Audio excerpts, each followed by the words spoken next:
oni nas tam zaatakowali. Ja byłem wtedy bardzo chory, bo byłem po jakimś dużym marszu i miałem obtartą nogę, a nogi normalnie w wysokich butach. Wszyscyśmy mieli wysokie buty przeważnie. Nogi były zjedzone przez wszy. I wtedy, kiedy były na to czas, kiedy można było buty zdjąć, to człowiek się zdejmował te buty i te nogi biedne, pokąsane przez wszy drapał. No a potem tam się robiły rany i ropy i różne rzeczy, no i zrobiło się jakieś zakażenie, także ja miałem bardzo wysoką gorączkę, chodzić nie mogłem.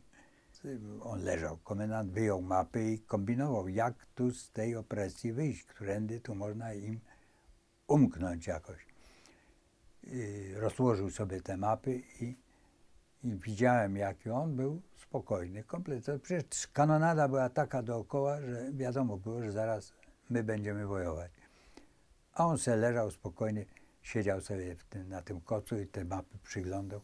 Tak sobie pewnie wymyślał, którędy by tu można, którędy najlepiej jest jakoś odskoczyć. Mieliśmy jakiegoś konnego podoficera, prosiliśmy go, żeby on pojechał w lewo, w prawo, że tam gdzieś jakiś las duży jest, żeby przywiózł nam jakąś wiadomość, gdzie najlepiej, gdzie jeszcze jest kawałek lasu, gdzie nie ma tych łasowców, tych kałuków. No ale on wrócił kilka razy w różne strony i w lewo, w prawo jechał i za każdym razem nam ogłaszał, że wszędzie jesteśmy otoczeni, że nie ma mowy, żebyśmy się... I w pewnym momencie któryś z kolegów krzyknął, słuchajcie, zastanówmy się, no trzeba coś zrobić, no co robimy? A my, a co, połóżmy się tutaj i drogo się sprzedamy i już, no. I tak koniec i nie ma. No ale ludzie do ostatka zawsze chcą się ratować. I były takie straszliwie gęste krzaki, to były chyba takie ciernie jak Pana Jezusa. Ukrzyżowali, to mu koronę z tego zrobili. Także tam nie było mowy, żeby w to wejść, ale jakoś karabinami odsuwali te. Jeden karabinem podnosił te potworne, gęste, ostre takie kolce, krzaki, a drugi tam pod spodem jakoś właził i takeśmy w te krzaki weszli i uważaliśmy, że w tak gęste krzaki już nikt tam nas nie znajdzie, nie wejdzie. I tam była w środku, jakieśmy już przeszli przez te najgorsze, to w środku taka polanka się zrobiła, tak jak dwa te pokoje, nie? A tą naszą grupę, ich tam więcej potem wlazło w te krzaki, wygonili wszystkich do niewoli. I ja wychodziłem ostatni. Wiecie, ja byłem tak bogoojczyźnianie wychowany, że ja zupełnie nie mogłem się z tym, co moje siostry powiedzą, co matka powie, że ja się do niewoli oddałem, nie? I łeb wystawiłem poza te krzaki i patrzę, jak taka kupa tej broni naszej złożonej, bo ci łasowcy kazali na taki stos tą broń złożyć. I stos broni leży naszej, a moi koledzy stoją w szeregu i łasowcy wiążą im z tyłu ręce. I jak ja to zobaczyłem, to się ten łeb schowałem, wycofałem się, znalazłem jakiś jałowiec, nie jałowiec i taki strasznie nisko ziemi położony i wlazłem pod niego na klęczkach.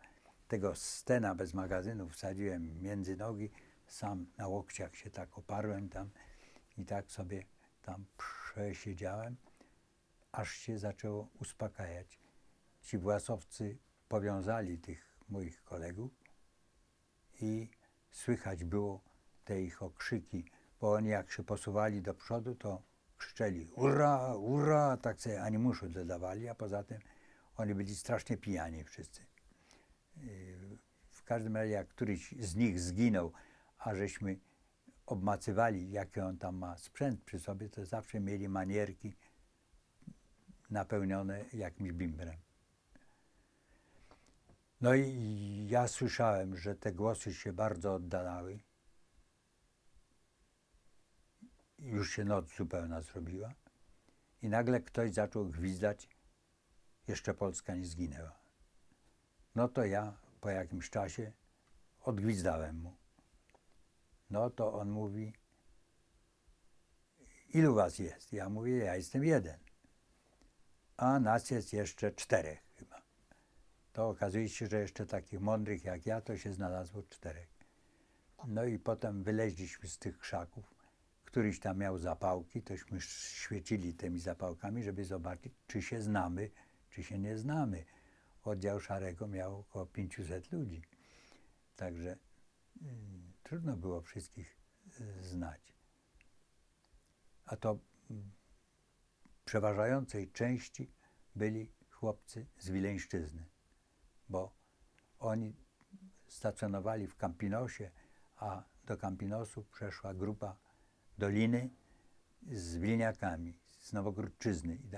I tam ich bardzo dużo było i przyszli oni do nas i stąd się wzięło tylu tych chłopaków z Wileńszczyzny. Jak ja ich się potem zapytałem, gdzie oni chcą wracać, dokąd oni chcą iść, co my z sobą zrobimy, to my do Wilna, wracamy do Wilna. Tak.